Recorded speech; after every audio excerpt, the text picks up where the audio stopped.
आज हम बात करेंगे भारतीय वायुसेना के लिए 114 made in India Rafale fighter jets की योजना पर, जो हाल ही में रक्षा मंत्रालय द्वारा शुरू की गई है।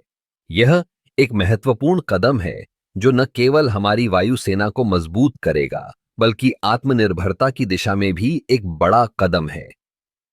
राफेल जेट्स, जो पहले से ही भारतीय वायुसेना में अपनी क्षमताओं का प्रदर्शन कर चुके हैं, अब भारत में ही निर्मित किए जाएंगे। यह योजना मेक इन इंडिया पहल का एक महत्वपूर्ण हिस्सा है। इससे न केवल तकनीकी विकास होगा, बल्कि रोजगार के अवसर भी बढ़ेंगे। जब हम अपने जेट्स का निर्माण खुद करेंगे, तो हम न केवल अपनी रक्षा क्षमताओं को बढ़ाएंगे, बल्कि विदेशी निर्भरता को भी कम करेंगे।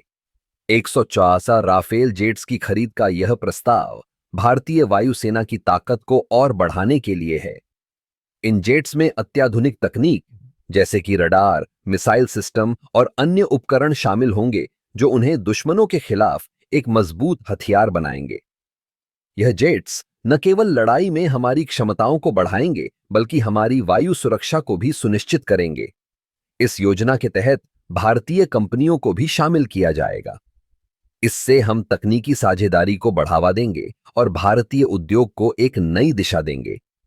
यह एक ऐसा अवसर है जहां हम अपने वैज्ञानिकों और इंजीनियरों की क्षमताओं का उपयोग कर सकते हैं। जब हम अपने जेट्स का निर्माण करेंगे, तो हम न केवल गुणवत्ता पर ध्यान देंगे, बल्कि लागत को भी नियंत्रित कर सकेंगे। रक्षा मंत्रालय के इस कदम से भारत की रक्षा नीति में एक नया अध्याय जुड़ने जा रहा है। यह न केवल हमारे लिए, बल्कि पूरे देश के लिए गर्व की बात है। जब हम अपने जेट्स का निर्माण करेंगे, तो यह दिखाएगा कि हम किसी भी चुनौती का सामना करने के लिए तैयार हैं। इस योजना के तहत हमें यह भी सुनिश्चित करना होगा कि हम समय पर और सही तरीके से इन जेट्स का निर्माण करें। यह एक चुनौती है, लेकिन जब हम एकजुट होकर काम करेंगे, तो हम इसे हासिल कर सकते हैं। इस प्रकार 114 made in India Rafale fighter jets की योजना न केवल हमारी वायुसेना को मजबूत करेगी, बल्कि यह आत्मनिर्भर भारत की दिशा में एक महत्वपूर्ण कदम है। हमें गर्व होना चाहिए कि हम अपने देश में ही इस तरह की तकनीक का विकास कर रहे हैं। यह एक नई शुरुआत है जो हमें वैश्विक स्तर पर एक मजबूत स्थिति में लाएगी।